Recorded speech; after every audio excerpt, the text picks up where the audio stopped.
Praise the lord. దేవుని నామాన్ని మహిమ కలుగును గాక. మరొకసారి కలిసిన భాగ్యాన్ని దేవాదేవుడు మనకు అందించినందుకు దేవుడికే వందనాలు చెల్లిస్తూ వాక్య భాగానికి వెళ్దాం.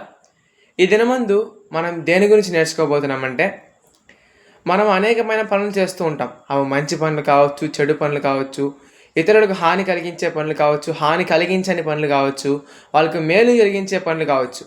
మనం చేస్తున్న పనులన్నీ కూడా అప్పుడప్పుడు ఇప్పుడు మనం నడుచుకుంటూ వెళ్తున్నాం అనుకోండి, సడన్గా కింద పడిపోయాం.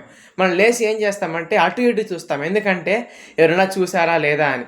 లేకపోతే ఒక దొంగ ఉన్నాడు అనుకోండి, దొంగతనం చేసేటప్పుడు ఏం చేస్తాడు, అటు ఇటు చూస్తూ దొంగతనం చేస్తాడు. కానీ మనం అందరం కూడా ఆ పక్క ఈ పక్క చూస్తుంటాం, కానీ పైనుంచి మనం చూస్తున్న దేవుడు ఒక ఆయన ఉన్నాడని మనం మర్చిపోతున్నాం.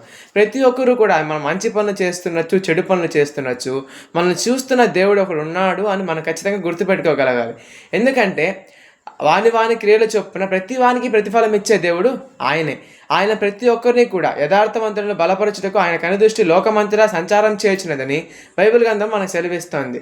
కాబట్టి దేవుడు మనం చూస్తున్నాడని భయం కలిగి మనం ఎప్పుడూ ఉండాలండి.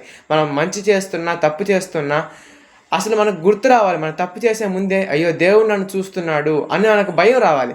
మనం మనుషులు చూస్తారని భయపడుతున్నాం, కానీ ఆ గొప్ప దేవాది దేవుడు చూస్తాడని భయం ఏమాత్రం కూడా మనుషుల్లో లేకుండా పోతుంది.